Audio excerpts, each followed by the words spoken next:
Hello, Julia. Hello. Nice to be with you again. Yes. And we're going to talk right now about Psalm 22. Why have you forsaken me? That's a tough starting line there. It is, and it's one of our good indications that we are right in the middle of a lament.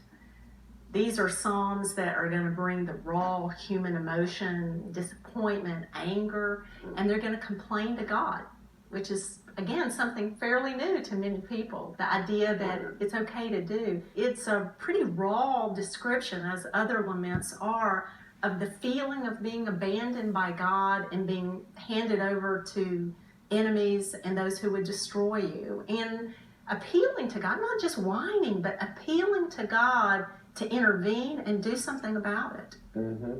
Is that a commonplace thing? I mean, I know that I feel like there are other psalms that do that. So this is a theme here. It is. 1/3 of the psalms are laments.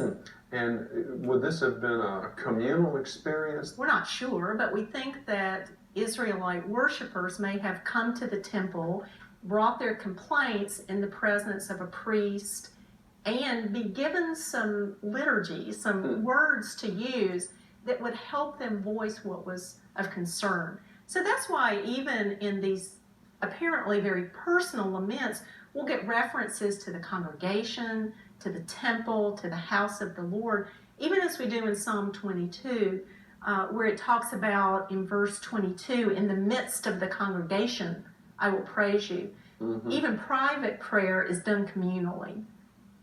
And some scholars even suggest that that shift to praise that happens later in the psalm may be an indication that some ritual has been performed in the temple that would have led the worshiper to know that his or her complaint was actually heard. But on a modern level, it's also interesting to know that this may model for us not only the need to reclaim lament, but also some clues as how we might do that.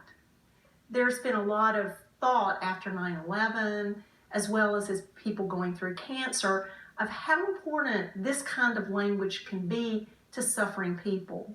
And to know that all of that can be taken to God, not just the happy, confident, trusting parts of ourselves. You know, talking about the laments, it's not really just a litany of significant complaint and desperation. It kind of begins to get more positive as we read through them. It does, and it's really a bit striking that we're in heavy desperation, things seem horrible, and there'll almost in every lament be a shift to praise near the end. Mm-hmm.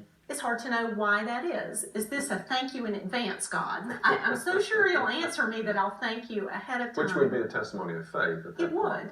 It would. That's possible. It's also possible that because these may have originally been used in the temple, there was some act that has taken place between verses. Perhaps a priest has said a blessing or done the equivalent of assurance of pardon, where the person has begun to understand already that God is answering the prayer and that now it is time for praise. Mm-hmm. That makes it very interesting to think about why Jesus spoke, my God, why have you forsaken me from the cross? Mm-hmm. Is it because the lament fit his own experience so well, that elastic language would be able to translate into his experience? Or did he also intend his hearers to remember the whole psalm? That it ends in praise, it ends in joy, and it ends in confidence for God in the midst of the congregation.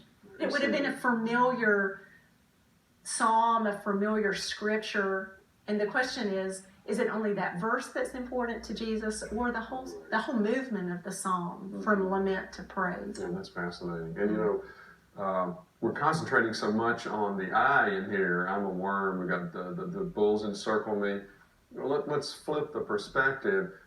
What is the psalm telling us about God? Not just the subject of the psalm, but God. Where's God? Is God defined now for us in a different way here? At the very least, we know God is one who listens to lament and who hears the prayer of the suffering.